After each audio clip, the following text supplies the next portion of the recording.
বিসমিল্লাহির রহমানির রহিম। প্রিয় দেশবাসী, শিশু, কিশোর কিশোরী, তরুণ তরুণী, ছাত্রছাত্রী, বয়স্ক, বৃদ্ধ, নারী পুরুষ সবাইকে জানাই আমার সালাম। আসসালামু আলাইকুম। আজ 25শে মার্চ, মানব সভ্যতার ইতিহাসে কলঙ্কিত এক হত্যাযজ্ঞের দিন। 1971 সালের আজকের রাতে পাক হানাদার বাহিনী নিরপরাধ, নিরস্ত্র, ঘুমন্ত বাঙালির উপর নির্মমভাবে গুলি চালিয়ে হাজারো মানুষকে হত্যা করেছিল। 25শে মার্চ থেকেই এদেশের মানুষের সশস্ত্র প্রতিরোধ গড়ে তুলেছিল। 9 মাসের যুদ্ধের মধ্য দিয়ে স্বাধীন হয় বাংলাদেশ। মহান স্বাধীনতা দিবসের প্রাক্কালে আমি গভীর শ্রদ্ধার সঙ্গে স্মরণ করছি মহান মুক্তিযুদ্ধের বীর শহীদদের, যাদের প্রাণের বিনিময়ে আমরা স্বাধীন সার্বভৌম বাংলাদেশ পেয়েছি। 9 মাসের রক্তক্ষয়ী যুদ্ধে লক্ষ লক্ষ শহীদ ও 2 লাখ নির্যাতিত নারীর আত্মত্যাগ পৃথিবীর মানচিত্রে বাংলাদেশ নামে একটি স্বাধীন ভূখণ্ডের জন্ম দিয়েছিল। মুক্তিযুদ্ধের এই বীরদের প্রতি আমার সালাম। সেই সঙ্গে 24শে জুলাই অভ্যুত্থানে নিহত হাজারো শহীদ ও আহত, যারা বৈষম্য, শোষণ, নির্যাতন এবং নিপীড়নের বিরুদ্ধে বুক চিতিয়ে দাঁড়িয়েছিল, তাদের প্রতি সমগ্র জাতির পক্ষ থেকে আমি সশ্রদ্ধ সালাম জানাচ্ছি। জুলাই গণ অভ্যুত্থান আমাদেরকে যে বৈষম্যহীন বাংলাদেশ গড়ার স্বপ্ন পূরণের সুযোগ এনে দিয়েছে, সেই সুযোগ আমরা কাজে লাগাতে চাই। প্রিয় দেশবাসী, পবিত্র মাহে রমজানের সিয়াম সাধনা উপলক্ষে আপনাদের সকলকে আমার আন্তরিক মোবারকবাদ জানাচ্ছি। সেই সঙ্গে সকলকে জানাই পবিত্র ঈদ উল ফিতরের অগ্রিম শুভেচ্ছা। ঈদ মুবারক। এবারের ঈদ স্মরণীয়ভাবে আনন্দদায়ক হোক, এই কামনা করছি। বর্তমান সরকার দায়িত্ব গ্রহণের পর থেকেই দ্রব্যমূল্য নিয়ন্ত্রণে জোর ব্যবস্থা নিয়েছে। রমজান ও ঈদে বড় চ্যালেঞ্জ ছিল জিনিসপত্রের দামের লাগাম টেনে ধরা, বিদ্যুৎ সরবরাহ নিশ্চিত করা। এই রমজানে যাতে কোনো পণ্যের দাম বেড়ে না যায় এবং বিদ্যুৎ সরবরাহ যেন বিঘ্নিত না হয়, সেই জন্য আমরা সর্বোচ্চ চেষ্টা করেছি। রমজান মাস জুড়ে সরবরাহ চেনের প্রতিবন্ধকতা কঠোরভাবে প্রতিহত করতে সব ধরনের ব্যবস্থা আমরা নিয়েছি। দেশের সকল জায়গা থেকে খবর এসছে যে এই রমজানের দ্রব্যমূল্য আগের তুলনায় কমেছে, জনগণ স্বস্তি পেয়েছে। দাম নিয়ন্ত্রণে এই প্রচেষ্টা চলমান থাকবে। প্রিয় দেশবাসী, গত 16 বছরে শেখ হাসিনার যে ভয়াবহ লুটপাট কায়েম করেছিল, আপনারা সেটার ভুক্তভোগী ছিলেন। ছাত্র জনতার অভ্যুত্থানের মুখে তারা পালিয়ে যাবার সময় এক লণ্ডভণ্ড অর্থনীতি রেখে গেছে। এই পরিস্থিতিতে দায়িত্ব নেবার পর অর্থনীতি পুনরুদ্ধারের জন্য অন্তর্বর্তী সরকার নানা উদ্যোগ নিয়েছে। ব্যাংকিং খাতে শৃঙ্খলা ফিরেছে। ক্রমান্বয়ে অর্থনীতির অপরাপর সুযোগগুলো ইতিবাচক ধারায় ফিরতে শুরু করেছে। এই সরকারের সবচেয়ে বড় চ্যালেঞ্জ মূল্যস্ফীতি। ফেব্রুয়ারিতে মূল্যস্ফীতি 9.32% নেমে এসছে, যা 22 মাসের মধ্যে সর্বনিম্ন। আগামী জুন মাসের মধ্যে এটি 8%-এর নিচে নেমে আসবে বলে আশা করছে। দেশের ধ্বংসপ্রাপ্ত অর্থনীতিতে স্বস্তি এনে দিয়েছে আমাদের প্রবাসী ভাই বোনেরা। অন্তর্বর্তী সরকার দায়িত্ব নেবার পর থেকে রেমিটেন্স ধারাবাহিকভাবে বেড়েছে। ফেব্রুয়ারি মাসে রেমিটেন্স প্রবাহ রেকর্ড গড়েছে, প্রায় 25% বৃদ্ধি পেয়ে $2.5 বিলিয়ন পৌঁছেছে। রেমিটেন্স যোদ্ধারা আমাদের দেশের অর্থনীতি গড়ার বীর সৈনিক। তাদের জন্য প্রক্রিয়াগত যেসব বিষয় রয়েছে, সেগুলো সহজ করে দেওয়া আমাদের দায়িত্ব। তারা যেন ভোগান্তির শিকার না হন, দূতাবাস যেন ঠিক মতো কাজ করে, এটি নিশ্চিত করার জন্য আমরা ব্যবস্থা নিয়েছি। আগামী নির্বাচনে যেন তাদের ভোটাধিকার দিতে পারি, সেজন্য কাজ করছি। পলাতক সরকারের আমলে চট দখলের মতো দেশের ব্যাংকগুলো দখল করে নেওয়া হয়েছিল। আমানতকারীর টাকাকে তারা নিজেদের ব্যক্তিগত টাকায় রূপান্তরিত করে ফেলেছিল। অন্তর্বর্তী সরকারের অন্যতম কাজ ছিল ব্যাংকিং ব্যবস্থায় আস্থা ফিরিয়ে আনা, আমানতকারীর স্বার্থ রক্ষা করে নিয়ম শৃঙ্খলা প্রতিষ্ঠা করা, হিসাবপত্রে বিশ্বাসযোগ্যতা স্থাপন করা। ব্যাংকিং ব্যবস্থায় আস্থা প্রতিষ্ঠা করা গেছে। এর ফলে অর্থনীতিতে শৃঙ্খলা ফিরেছে। অন্তর্বর্তী সরকারের অর্জনগুলোর মধ্যে এটা ছিল খুবই গুরুত্বপূর্ণ। গত সরকারের লুটপাটের মহোৎসবে গত 15 বছরে $234 বিলিয়ন পাচার হয়েছে। এটা আমরা জানি। কত রকমভাবে পাচার হয়েছে তাও জানার বিষয়। অভিনব এক একটা পদ্ধতি ছিল। পাচারের একটা পদ্ধতি সবাইকে হতভম্ব করে দিয়েছে। এই পাচার হয়েছে বিদেশে অধ্যয়নরত সন্তানের কাছে টাকা পাঠানোর নামে। তিনি সন্তানের লেখাপড়ার জন্য এক সেমিস্টারের অর্থাৎ 3 মাসের খরচ বাবদ অফিসিয়াল ব্যাংকিং চ্যানেলে পাঠিয়েছেন $3,33,00,000, অর্থাৎ প্রায় 400 কোটি টাকা। পাচারের এর চাইতে বেশি তাক লাগানো পন্থা আর কি আছে, তার কোনো সীমা আছে বলে আমার মনে হয় না। আইন, নিয়ম, নীতির জায়গায় যখন হরিলুট প্রতিষ্ঠিত হয় তখন এমন সব কিছুই সম্ভব। এই অর্থ পাচারকারীদের দ্রুত আইনের আওতায় নিয়ে আসার লক্ষ্যে ইতোমধ্যে আন্তর্জাতিক তৎপরতা জোরদার করা হয়েছে। প্রিয় দেশবাসী, অন্তর্বর্তী সরকার পৃথিবীর বিভিন্ন দেশের শীর্ষস্থানীয় বিনিয়োগকারীদের সঙ্গে নিয়মিত বৈঠক করে যাচ্ছে। তারা বাংলাদেশের বর্তমান ব্যবস্থায় বিনিয়োগের বিষয়ে খুবই আগ্রহী। আশা করছি দ্রুততম সময়ে দেশের নতুন নতুন বিদেশি বিনিয়োগ আপনারা দেখতে পাবেন। সরকার দায়িত্ব নেওয়ার পর থেকে দেশের রপ্তানি 13% বেড়েছে। জানুয়ারিতে 7% কন্টেইনার হ্যান্ডলিং বেড়েছে। বাংলাদেশ বিনিয়োগ উন্নয়ন কর্তৃপক্ষ ইতোমধ্যে লাইসেন্সিং রিকোয়ারমেন্টস, প্রত্যাবাসন আইন সহ বিনিয়োগকারীদের যে সাধারণ সমস্যাগুলো রয়েছে সেগুলো সমাধানে কাজ শুরু করেছে। বাংলাদেশ বিনিয়োগ উন্নয়ন কর্তৃপক্ষ আগামী মাসে ঢাকায় 4 দিনব্যাপী আন্তর্জাতিক বিনিয়োগ সম্মেলন করছে। বিশ্ববিখ্যাত অনেক বিনিয়োগকারী এতে অংশ নেবেন। ইতিমধ্যে DP World, Singapore PSA, AP Moller Maersk কয়েক বিলিয়ন ডলারের বিনিয়োগের প্রস্তাব করেছে। অন্তর্বর্তী সরকার দায়িত্ব গ্রহণের পর থেকেই স্বতঃস্ফূর্তভাবে পৃথিবীর সকল সরকার আমাদের প্রতি বন্ধুত্বের হাত বাড়িয়ে দিয়েছে। এটা শুরু হয়েছিল গত সেপ্টেম্বরে জাতিসংঘের বার্ষিক বৈঠকে। আপনাদের মনে আছে বিশ্বের সরকার প্রধানরা কিভাবে আমাদের সঙ্গে আগ্রহ নিয়ে দেখা করতে এগিয়ে এসছে। তারপর থেকে যে কোনো সম্মেলনে গিয়েছি, দেখেছি আন্তর্জাতিক নেতৃবৃন্দের আগ্রহ কিভাবে ক্রমেই বেড়ে চলেছে। জানুয়ারি মাসে সুইজারল্যান্ডের ডাভোসে গিয়েছিলাম। এই সম্মেলনে 47টি পৃথক ইভেন্টে আমার অংশগ্রহণ করতে হয়েছে। বিভিন্ন দেশের সরকার প্রধান, মন্ত্রী, বিশ্ব বাণিজ্যের নায়করা, জাতিসংঘের মহাসচিব, জাতিসংঘের বিভিন্ন সংস্থার প্রধানদের সঙ্গে বৈঠক করেছে। তারা আমাদের পাশে থাকার জন্য আন্তরিক আগ্রহ প্রকাশ করেছেন। সম্প্রতি আমি সংযুক্ত আরব আমিরাতে গিয়েছিলাম। তারা বিগত সরকারের সময় আমাদের ভিসা বন্ধ করে দিয়েছিল। আমরা সেই দেশের ভিসার দরজা খোলার চেষ্টা চালিয়ে যাচ্ছি। তারা আশ্বাস দিয়েছেন তাদের দিক থেকে সকল আনুষ্ঠানিকতা সম্পন্ন করে ভিসার দরজা উন্মুক্ত করবেন। আমি আশা করছি সেটা দ্রুতই উন্মুক্ত হবে। আমি সংযুক্ত আরব আমিরাতকে আমাদের দেশে শিল্প কারখানা গড়ে তোলার জন্য একটি শিল্পাঞ্চল করার প্রস্তাব দিয়েছি। তারা এই বিষয়ে আগ্রহ জানিয়েছে। শিল্পাঞ্চলে 2টি কাজ দিয়ে তারা শুরু করবে, এই জন্য কথাবার্তা শুরু হয়েছে। প্রথমে মুসলিম বিশ্বে সরবরাহের জন্য একটি হালাল গোশত প্রক্রিয়াজাত করার কারখানা করবে। এরপর মৎস্য প্রক্রিয়াজাতকরণের জন্য কারখানা স্থাপন করবে। তারা আমাদের নতুন সামুদ্রিক বন্দর পরিচালনা করার জন্যও আগ্রহ জানিয়েছে। প্রিয় দেশবাসী, বিশ্ব মানচিত্রে বাংলাদেশকে অনন্য উচ্চতায় নিয়ে যাওয়া আমাদের অন্যতম লক্ষ্য। এই লক্ষ্যে আমরা আসিয়ানের সদস্য হিসেবে যোগদান করার বিষয়ে আগ্রহের কথা জানিয়েছি। এই বছরের শুরু থেকেই মালয়েশিয়া আসিয়ানের চেয়ারম্যানের দায়িত্ব গ্রহণ করেছে। মালয়েশিয়ার মাননীয় প্রধানমন্ত্রী আনোয়ার ইব্রাহিমের সঙ্গে এই বিষয়ে কথা হয়েছে। তিনি আমাদের আবেদনের প্রতি সমর্থন জানিয়েছেন, আমাকে মালয়েশিয়া সফরের আমন্ত্রণ জানিয়েছেন। আমি এই আমন্ত্রণ গ্রহণ করেছি। মালয়েশিয়া রোহিঙ্গা সমস্যা সমাধানের জন্য জাতিসংঘের সম্মেলন আয়োজনের দায়িত্ব নিয়েছে। আমাদের দেশ থেকে শ্রমিক নিয়ে যাবার ব্যাপারে যে সমস্ত সমস্যার সৃষ্টি হয়েছিল সবগুলো সমাধানের জন্য আন্তরিকভাবে তারা কাজ করছে। আগামীকাল 4 দিনের সফরে আমি চীন যাচ্ছি। প্রেসিডেন্ট শি জিনপিংয়ের সঙ্গে আমার বৈঠক হবে। চীনের বড় বড় ব্যবসায়িক প্রতিষ্ঠানের সিইওদের সঙ্গেও বৈঠক করব।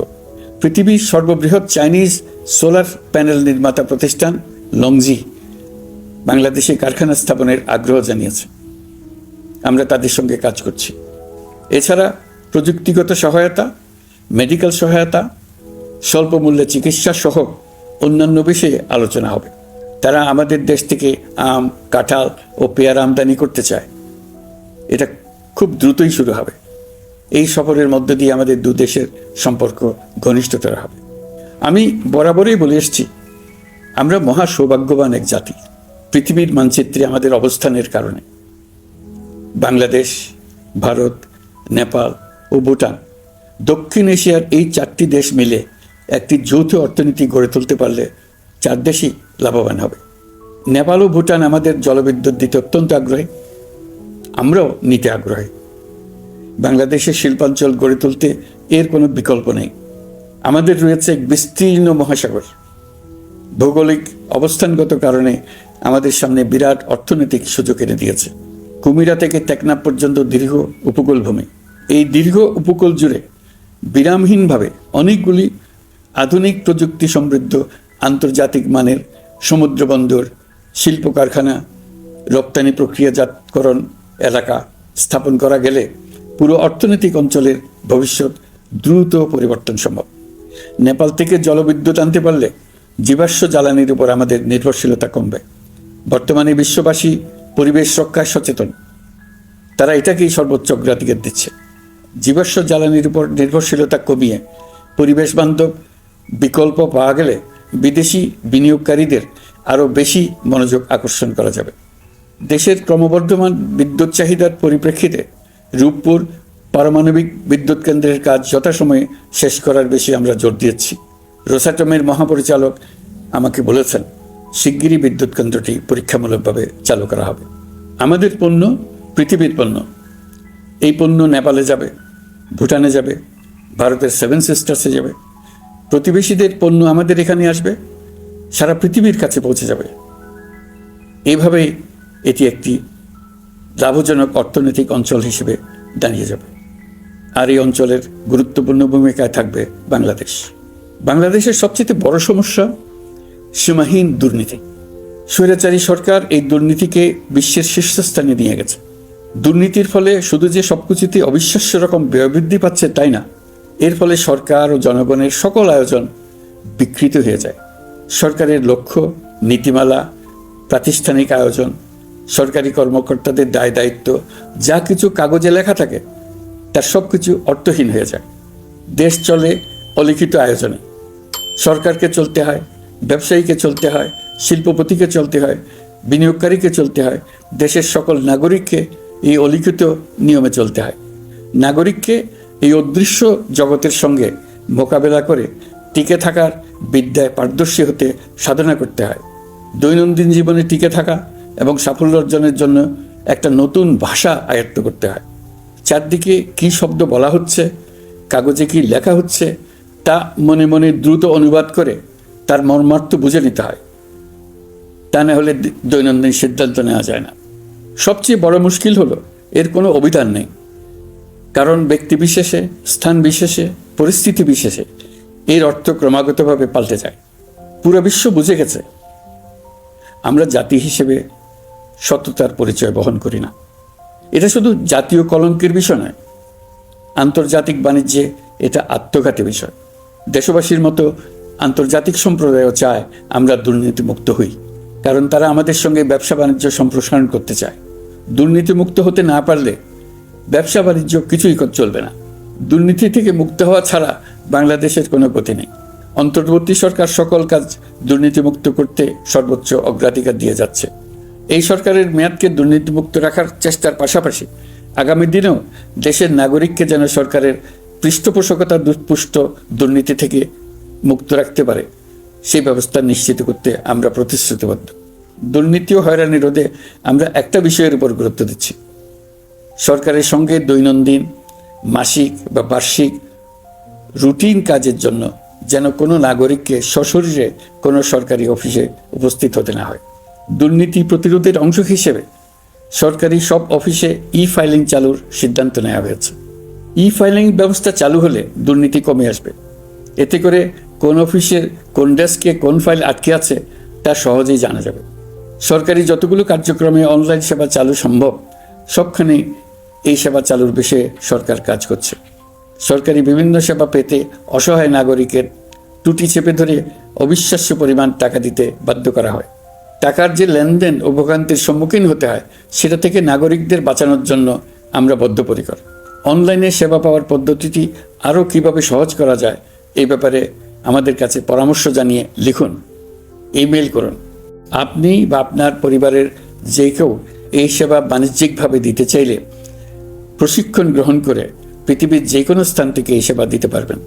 বিগত সরকারের আমলে ভিন্নমতকে দমন করার জন্য মিথ্যা মামলাকে হাতিয়ার হিসেবে বেছে নেওয়া হয়েছিল। বিভিন্ন পর্যায়ে যাচাই বাছাই করে আমরা এইসব হয়রানিমূলক মামলা প্রত্যাহারের উদ্যোগ নিয়েছি। গত ফ্যাসিস্ট সরকারের সময় দায়ের করা রাজনৈতিক হয়রানিমূলক মামলাগুলোর মধ্যে সারা দেশেই পর্যন্ত ৬,২৯৫টি মামলা প্রত্যাহারের সুপারিশ করা হয়েছে। অন্যান্য সকল হয়রানিমূলক মামলাও ক্রমান্বয়ে প্রত্যাহার করা হচ্ছে।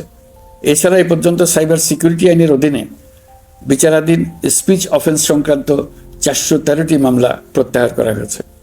এই আইনটি অবিলম্বে বাতিল করে নাগরিক বান্ধব সাইবার সুরক্ষা আইন করা হচ্ছে। মানুষের ভোগান্তি রোধেও আমরা আইনগত পদক্ষেপ নিচ্ছি। জিডি করার সময় স্বাক্ষর দেওয়ার জন্য এখন আর থানায় যাওয়ার প্রয়োজন নাই, এটা অনলাইনেই করা যাবে। এই ব্যাপারে প্রয়োজনীয় নির্দেশ দেওয়া হয়েছে। পাওয়ার অফ অ্যাটর্নি বিধিমালা সংশোধনীর মাধ্যমে প্রবাসী বাংলাদেশিদের হয়রানি লাঘব করা হয়েছে।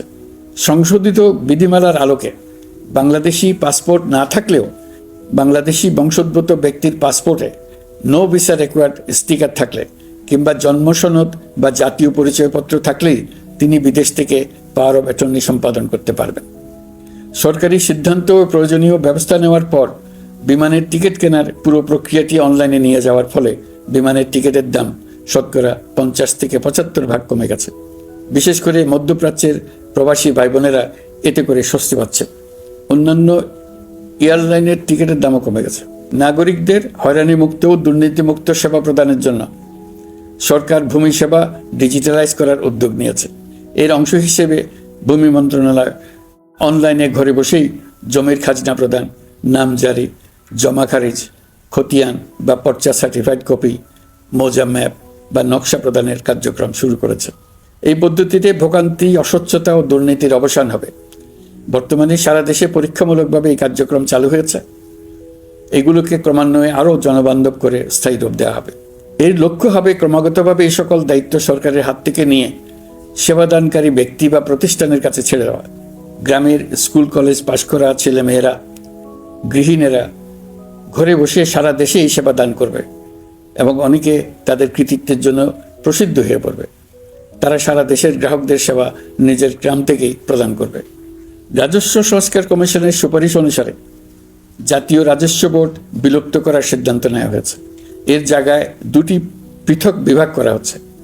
একটি হলো নীতি প্রণয়ন বিভাগ বা জাতীয় রাজস্ব নীতি বোর্ড, অন্যটি বাস্তবায়ন বিভাগ বা জাতীয় রাজস্ব সংগ্রহ বিভাগ। এর ফলে সরকারের পছন্দের ব্যক্তিরা হাজার হাজার কোটি টাকার রাজস্ব ফাঁকি দেওয়ার আর সুযোগ পাবে না। আমি আশা করি পরবর্তীতে যারা সরকারে আসবেন তারাও এই নীতি বহাল রাখবেন। এখনকার যুগ হলো প্রযুক্তির যুগ, সৃজনশীলতার যুগ। আমাদের দেশে ১৭ কোটি নারী পুরুষ, তার মধ্যে তরুণরা হলো বিপুলভাবে সংখ্যাগরিষ্ঠ। বাংলাদেশ মানব সম্পদের দিক থেকে ৮ম বৃহত্তম দেশ। একযোগে এই তরুণরা সৃজনশীলতা প্রকাশের সুযোগ পেলে বন্যার স্রোতের মতো আমাদের দেশ দ্রুত বেগে পৃথিবীর বাজারের মধ্যস্থানে চলে যাবে। এই বিপুল তরুণ গোষ্ঠীর সামনে থেকে পথের বাধা সরিয়ে দেওয়াই হলো আমাদের সরকারের প্রধান লক্ষ্য। প্রযুক্তি আমাদের জন্য সুযোগ সৃষ্টি করেছে, আমরা দ্রুত বেগে এই সুযোগ গ্রহণ করার কাজে নিজেদের নিয়োজিত করেছি। এমনভাবে আমরা প্রযুক্তি ব্যবহার করার কাজে নিয়োজিত হয়েছি যাতে নাগরিকের আঙ্গুলের ইশারায় সরকার তার সেবা নাগরিকের কাছে তাৎক্ষণিকভাবে হাজির করে। তা নিশ্চিত করার জন্য আমরা সেই সেবা দিতে চাই প্রযুক্তির মাধ্যমে, সরকারি অফিসের মাধ্যমে নয়। ইতিমধ্যে পাসপোর্ট পেতে পুলিশ ভেরিফিকেশনের নিয়ম আমরা বাতিল করে দিয়েছি। এর ফলে বর্তমানে নাগরিকরা আগের চেয়ে সহজভাবে পাসপোর্ট সেবা পাচ্ছেন। পুলিশ রিপোর্ট প্রাপ্তির নিয়ম বাতিল করার পর এই পর্যন্ত ৭০,০০০ নতুন পাসপোর্ট, যা বহুকাল ধরে পুলিশ রিপোর্ট আসার অপেক্ষায় আটকে ছিল, তা দ্রুত আবেদনকারীদের হাতে পৌঁছে দেওয়া হয়েছে। পাসপোর্ট প্রাপ্তি সহজ করার জন্য আমরা পুরনো পদ্ধতি বাতিল করে ইলেকট্রনিক পাসপোর্ট প্রচলন শুরু করেছি। এর ফলে দ্রুত পাসপোর্ট দেওয়া সম্ভব হচ্ছে। দেশের অভ্যন্তরে পাসপোর্ট হোম ডেলিভারি দেওয়া সম্ভব হচ্ছে।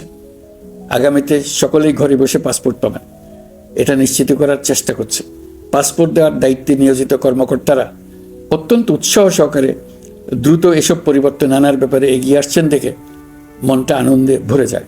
প্রিয় দেশবাসী, হজ মুসলমানদের জন্য সবচেয়ে গভীর আধ্যাত্মিক সফরগুলোর মধ্যে প্রধান। সারা জীবন তারা হজ পালনের জন্য অপেক্ষা করেন।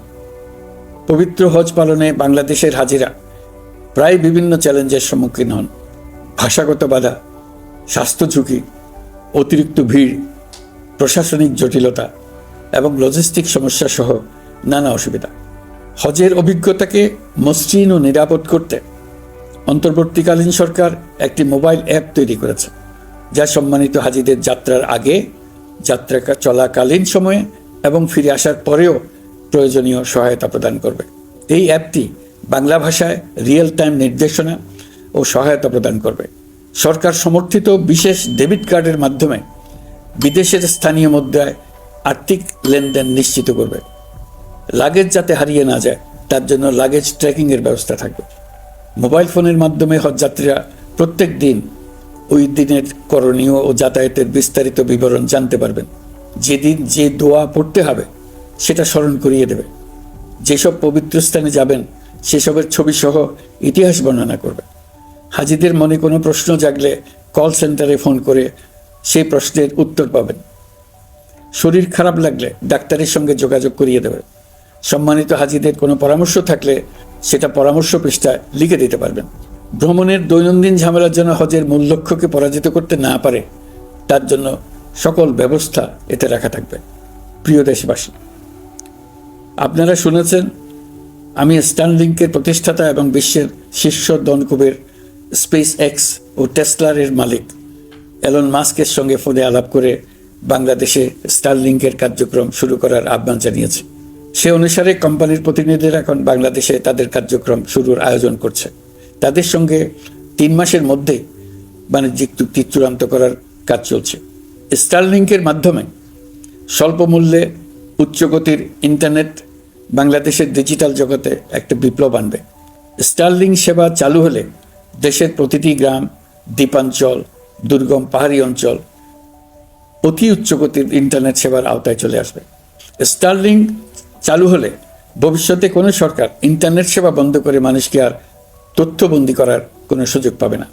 বাংলাদেশের প্রতিটি অঞ্চলে বিশ্বমানের শিক্ষা, স্বাস্থ্যসেবা, অর্থনৈতিক ক্ষেত্রে সকল নাগরিকের অংশগ্রহণ নিশ্চিত করা যাবে। আমাদের নতুন প্রজন্ম দেশের যে কোনো প্রত্যন্ত অঞ্চলেই থাকুক না কেন, তারা বিশ্ব নাগরিক হয়ে গড়ে ওঠার সুযোগ পাবে। সরকার যুব উদ্যোক্তা নীতি 2025 প্রণয়ন করেছে। এর লক্ষ্য হবে সামাজিক, অর্থনৈতিক ও পরিবেশগত অগ্রগতির মূল চালক হিসেবে তরুণ তরুণীদের ক্ষমতায়ন করা। এই নীতি টেকসই উন্নয়ন লক্ষ্যমাত্রা অর্জনের উপায় হিসেবে সফল উদ্যোক্তা তৈরিতে সহায়ক হবে। সামাজিক ও অর্থনৈতিক ক্ষেত্রে তরুণ উদ্যোক্তাদের অবদানকে স্বীকৃতি দেওয়া হবে। প্রিয় দেশবাসী, জাতিসংঘের মহাসচিব অ্যান্টনিও গুতেরেস কয়েকদিন আগে বাংলাদেশ সফর করেছেন। তাকে সঙ্গে নিয়ে আমি কক্সবাজারে রোহিঙ্গা ক্যাম্পগুলোতে গিয়েছি। ক্যাম্পে অবস্থানরত 1 লাখ রোহিঙ্গা শিশু, কিশোর, নারী, পুরুষ সবার সঙ্গে একসঙ্গে ইফতার করেছে। আমাদের প্রস্তাবে সম্মতি জানিয়ে আগামী সেপ্টেম্বর মাসে জাতিসংঘের সাধারণ অধিবেশনে রোহিঙ্গা সংকট নিয়ে একটি পৃথক অধিবেশন আয়োজন করার প্রস্তুতি নিচ্ছে। মালয়েশিয়া ও ফিনল্যান্ড যৌথভাবে এই সম্মেলনের আয়োজক হতে এগিয়ে এসছে। এর পাশাপাশি অস্ট্রেলিয়ার সাবেক ভারপ্রাপ্ত প্রধানমন্ত্রী জুলি বিশপকে আমি এই গুরুত্বপূর্ণ সভায় মুখ্য ভূমিকা পালনের জন্য আহ্বান জানিয়েছি। তিনি আমার প্রস্তাব গ্রহণ করেছেন। জাতিসংঘের মহাসচিব বাংলাদেশ সফরে এসে জাতীয় ঐকমত্য কমিশনের সদস্য, রাজনৈতিক দলের নেতৃবৃন্দ ও তরুণদের সঙ্গে পৃথকভাবে বৈঠক করেছেন। বৈঠকে সবাই জাতিসংঘের মহাসচিবকে নতুন বাংলাদেশ গঠনের স্বপ্নের কথা জানিয়েছেন। আপনারা জানেন, পতিত স্বৈরাচারের নিপরণের বর্ণনা উঠে এসছে জাতিসংঘের মানবাধিকার বিষয়ক হাই কমিশনারের কার্যালয়ের রিপোর্টে। গত জুলাই-আগস্ট মাসে বাংলাদেশের ছাত্র, শ্রমিক জনতার উপর শেখ হাসিনা সরকার ও আওয়ামী লীগ যে দমন, পীড়ন ও হত্যাকাণ্ড চালিয়েছে, এর পুঙ্খানুপুঙ্খ তদন্ত করে বিস্তারিত রিপোর্ট প্রকাশ করেছে তারা। এই রিপোর্টে স্পষ্টভাবে উঠে এসছে যে শেখ হাসিনা নিজেই নিরাপত্তা বাহিনীর কর্মকর্তাদের নির্দেশ দিয়েছিলেন বিক্ষোভকারীদের হত্যা করতে। বিগত সরকার, আওয়ামী লীগ ও আওয়ামী লীগের সহযোগী গোষ্ঠী ও সংগঠন একত্রিত হয়ে পরিকল্পিতভাবেই গুরুতর মানবাধিকার লঙ্ঘনে জড়িত ছিল।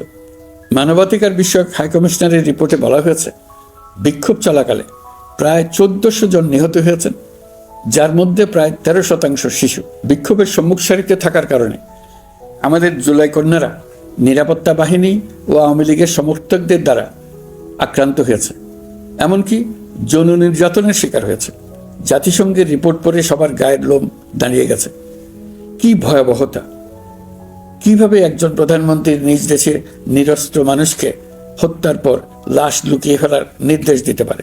ক্ষমতা আঁকড়ে রাখার জন্য তিনি পৃথিবীর সকল নিষ্ঠুরতা ছাড়িয়ে গেছেন। এটাই জাতিসংঘের প্রতিবেদনে উঠে এসছে। মানবাধিকার বিষয়ক হাইকমিশনার কার্যালয়ের এই রিপোর্টকে আমরা স্বাগত জানাচ্ছি। প্রতিবেদনে যে সুপারিশ করা হয়েছে, অন্তর্বর্তী সরকার সেই সুপারিশগুলো গুরুত্বের সঙ্গে বিবেচনা করছে। আপনাদেরকে আশ্বস্ত করে বলতে চাই, যারা গণহত্যায় জড়িত ছিল, যারা নির্বিচারে মানুষ হত্যা করেছে, যারা ইতিমধ্যে হত্যাকারী হিসেবে বিশ্বের কাছে স্বীকৃত, তাদের বিচার এই দেশের মাটিতে হবেই। প্রিয় দেশবাসী, আপনারা জানেন, অন্তর্বর্তী সরকার দায়িত্ব নেবার পর থেকেই গণমাধ্যম ও সোশ্যাল মিডিয়ায় গুজবের যেন এক মহোৎসব চলছে। দেশকে অস্থিতিশীল করার জন্য একের পর এক মিথ্যা তথ্য ছড়িয়ে দিয়ে জনগণকে বিভ্রান্ত করার চেষ্টা চলছে। অভিনব সব প্রক্রিয়ায় গুজব ছড়ানো হচ্ছে। এক ছবির সঙ্গে অন্য ছবি জুড়ে দেওয়া হচ্ছে, ঘটনা একটা, ছবি আরেকটা। এরকম ফটোকার্ড বানিয়ে অন্য দেশের ঘটনাকে এই দেশের ঘটনা হিসেবে চালিয়ে দিয়ে সোশ্যাল মিডিয়ায় তোলপাড় করে ফেলছে। যতই নির্বাচন কাছে আসবে, এর রূপ আরো ভয়ঙ্কর হতে থাকবে। কারা এর পেছনে আছে, কেন আছে, তা আপনাদের সবারই জানা আছে। আমরা এই গুজব ও মিথ্যা তথ্যের প্রচারণা রোধ করতে জাতিসংঘের সহযোগিতা চেয়েছি। জাতিসংঘের মহাসচিব এর মোকাবেলায় আমাদের সহযোগিতা করবেন বলে আশ্বাস দিয়ে গেছেন। দেশবাসীকে আমি স্মরণ করিয়ে দিতে চাই যে জুলাই অভ্যুত্থানের প্রথম পর্ব সফলভাবে সমাপ্ত হয়েছে। প্রথম পর্বের সমাপ্তির মধ্য দিয়ে অভ্যুত্থানের দ্বিতীয় পর্ব শুরু হলো। সবসময় মনে রাখতে হবে, আমরা কিন্তু যুদ্ধাবস্থায় আছি। গুজব হলো এই জুলাই অভ্যুত্থানের বিরুদ্ধে পরাজিত শক্তির মস্ত বড় হাতিয়ার। গুজব দেখলেই গুজবের সূত্রের সন্ধান করতে থাকবেন, গুজবকে অবহেলা করবেন না। বহু অভিজ্ঞ সমর বিশারদ এই গুজবের পেছনে দিনরাত কাজ করছে। সীমাহীন অর্থ এর পেছনে নিয়োজিত আছে। এর মূল লক্ষ্য জুলাই অভ্যুত্থানকে ব্যর্থ করা। আমরা তাকে ব্যর্থ হতে দেব না। আমাদের সামগ্রিক ঐক্য পলাতক শক্তির গায়ে জ্বালা ধরিয়ে দিচ্ছে। তারা এই ঐক্য ভাঙতে চায়। তাদের অভিনব কৌশল আপনি টেরই পাবেন না। আপনি বুঝতেই পারছেন না কখন তাদের খেলায় আপনি পুতুল হয়ে গেছেন। আমাদের সচেতনতা এবং সামগ্রিক ঐক্য দিয়েই এই গুজবকে রুখতে হবে। পলাতক অপশক্তির ষড়যন্ত্রকে ব্যর্থ করে দিতে হবে। প্রিয় দেশবাসী, আপনারা জানেন, ইতিমধ্যে জাতীয় ঐকমত্য কমিশন তাদের কাজ শুরু করেছে। 6টি সংস্কার কমিশনের 166টি সুপারিশ ও পূর্ণাঙ্গ প্রতিবেদন সহ 38টি রাজনৈতিক দলের কাছে চিঠি দেওয়া হয়েছে। ইতিমধ্যে রাজনৈতিক দলগুলোর সঙ্গে বৈঠক শুরু হয়েছে। দেশের রাজনৈতিক দলগুলো খুবই ইতিবাচকভাবে সংস্কার কাজে সাড়া দিয়েছেন। তাদের মতামত তুলে ধরছেন। কোন রাজনৈতিক দল কোন কোন সংস্কার প্রস্তাবে একমত হয়েছেন, কোনটিতে দ্বিমত হয়েছেন, সেসব তারা জানাচ্ছেন। এটা আমাদের জাতির জন্য অত্যন্ত সুখকর বিষয় যে প্রতিটি রাজনৈতিক দল সংস্কারের পক্ষে মত দিচ্ছেন। ঐকমত্য কমিশনের মাধ্যমে সকল রাজনৈতিক দলের মতামত নেওয়ার কাজ এখন চলমান আছে। কমিশনের লক্ষ্য যে সকল বিষয়ে রাজনৈতিক দলগুলো একমত হবেন সেগুলো চিহ্নিত করা এবং তার একটা তালিকা প্রস্তুত করা। যে সকল দল এতে একমত হয়েছেন তাদের স্বাক্ষর নেওয়া। এই তালিকাটাই হবে জুলাই চার্টার বা জুলাই সনদ। আমাদের দায়িত্ব জাতির সামনে পুরো প্রক্রিয়াটা স্বচ্ছভাবে তুলে ধরা এবং প্রক্রিয়া শেষে নির্বাচনের আয়োজন করা। নির্বাচনের ব্যাপারে আমি আগেও বলেছি, আবারও বলছি, এবছর ডিসেম্বর থেকে আগামী বছরের জুনের মধ্যে নির্বাচন হবে।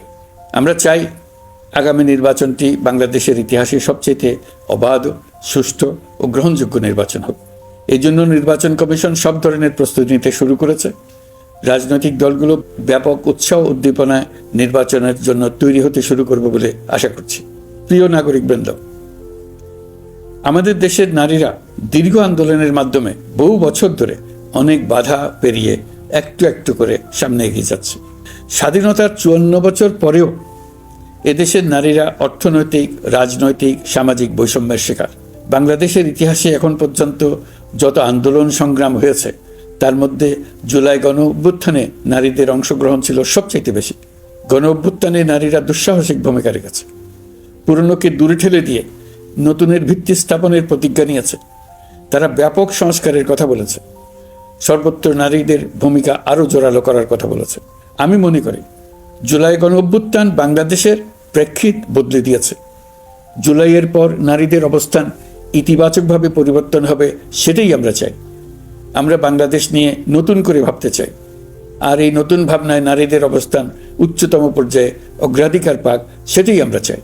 পরিবারের সকল সদস্য, পাড়া প্রতিবেশী, ধর্মীয় প্রতিষ্ঠান, স্কুল, আপনারা আপনাদের নিজ নিজ অবস্থান থেকে ছেলে শিশু ও মেয়ে শিশুর মধ্যে যেন কোনো বৈষম্য সৃষ্টি না হয় তা নিশ্চিত করুন। আসুন নতুন বাংলাদেশে সবাই মিলে শিশুদের জন্য সুস্থ পরিবেশ নিশ্চিত করি। জুলাই গণ অভ্যুত্থানে অংশ নেওয়া নারীরা তাদের অধিকার প্রতিষ্ঠার ব্যাপারে দৃঢ় প্রতিজ্ঞ। দেশে বিরাজমান বৈষম্যগুলো চিহ্নিত করে নারীর প্রতি সহিংসতা প্রতিরোধ ও বৈষম্য নিরসনে আমাদের প্রত্যেককে একসঙ্গে কাজ করতে হবে। নারীর প্রতি বিদ্বেষমূলক কথাবার্তা, নারীকে খাটো করে রাখার প্রবৃত্তি যারা ধারণ করে তাদের বিরুদ্ধে সামাজিক আন্দোলন গড়ে তোলা প্রয়োজন। আধুনিক প্রযুক্তি সকল প্রকার বাধা ভেঙে দেওয়ার মহাশক্তি আমাদেরকে দিয়েছে। সেই বাধা যত শক্তই হোক, যত উঁচুই হোক, সকল দূরত্ব গোছানোর জন্য প্রযুক্তিকে অবশ্যই যেন আমরা ব্যবহার করতে আরম্ভ করি। নারীদের সুরক্ষায় পুলিশ হটলাইন নাম্বার চালু করেছে, সরকারের পক্ষ থেকে শর্ট কোড চালু করা হচ্ছে, কল টেকার হিসেবে শতভাগ নারী কর্মীদের নিয়োগ দেওয়া হচ্ছে যেন নির্দ্বিধায় কথা বলা যায়। নারী ও শিশু নির্যাতন দমন আইন সংশোধন হয়েছে, এইসব মামলার তদন্ত ও বিচারের সময় কমিয়ে আনা হয়েছে, বিচার বিলম্বে বাধা দূর করা হচ্ছে। ঢাকার পাশাপাশি চট্টগ্রাম ও রাজশাহীতে ডিএনএ ল্যাব স্থাপনের কাজ চলছে। খুব দ্রুতই বিশেষ জুডিশিয়াল সার্ভিস কমিশনের মাধ্যমে নতুন অনেক বিচারক নিয়োগ দেওয়া হচ্ছে। ভিকটিম শিশুরা যাতে দ্রুত বিচার পায় সেজন্য আলাদাভাবে বিশেষ ট্রাইব্যুনাল স্থাপনের বিধান রাখা হয়েছে। দেশের সবার মতো আমি অত্যন্ত আনন্দিত যে এবার নারী ফুটবল টিম দক্ষিণ এশিয়া চ্যাম্পিয়ন হয়েছে।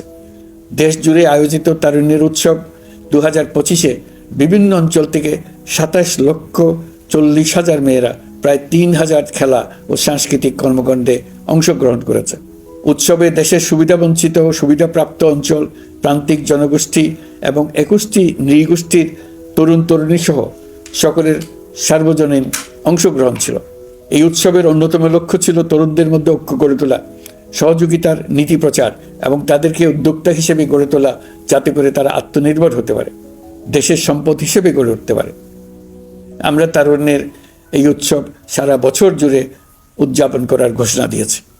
এই উৎসবে আমরা গ্রাম, উপজেলা, শহর, বন্দর সকল এলাকার আবাল বৃদ্ধ বনিতাকে এবং স্কুল, কলেজ, মাদ্রাসার সরকারি বেসরকারি সকল প্রতিষ্ঠানের সবাইকে নানা প্রকারের সৃজনশীল কর্মসূচি নিয়ে এগিয়ে আসার জন্য আমি অনুরোধ জানাচ্ছি।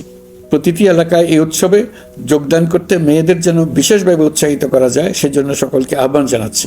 কোথায় এটা কিভাবে উদযাপিত হচ্ছে সেই ব্যাপারে জানার জন্য আমি আগ্রহ নিয়ে অপেক্ষা করলাম। বিভিন্ন পর্যায়ে দেশের সেরা গ্রাম, সেরা উপজেলা, সেরা শহর, সেরা প্রতিষ্ঠান, সেরা ব্যক্তিকে পুরস্কার দেওয়ার জন্য আমরা প্রস্তুত থাকব। নারী অধিকারের পাশাপাশি একই রকম গুরুত্বের সঙ্গে মনে রাখতে হবে সংখ্যালঘুদের নাগরিক অধিকার, সমতল ও পাহাড়ের জাতিগোষ্ঠীর নাগরিক অধিকার।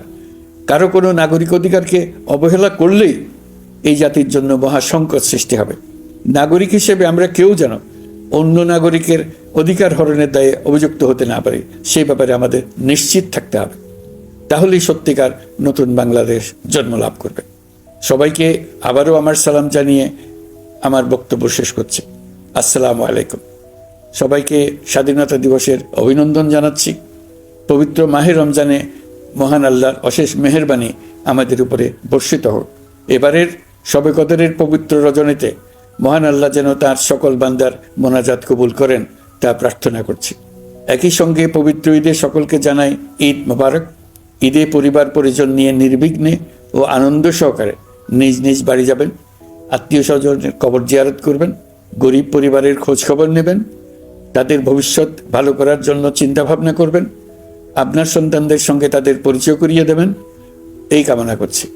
ঈদের জামাতে দলমত নির্বিশেষে সবাই যেন পরাজিত শক্তির সকল প্ররোচনা সত্ত্বেও সুদৃঢ়ভাবে ঐক্যবদ্ধ থাকেন, সেজন্য আল্লাহর কাছে মোনাজাত করবেন, এই আহ্বান জানাচ্ছি। সকলের জীবন সার্থক হোক, আনন্দময় হোক। মহান আল্লাহ আমাদের সহায় হন। আল্লাহ হাফেজ।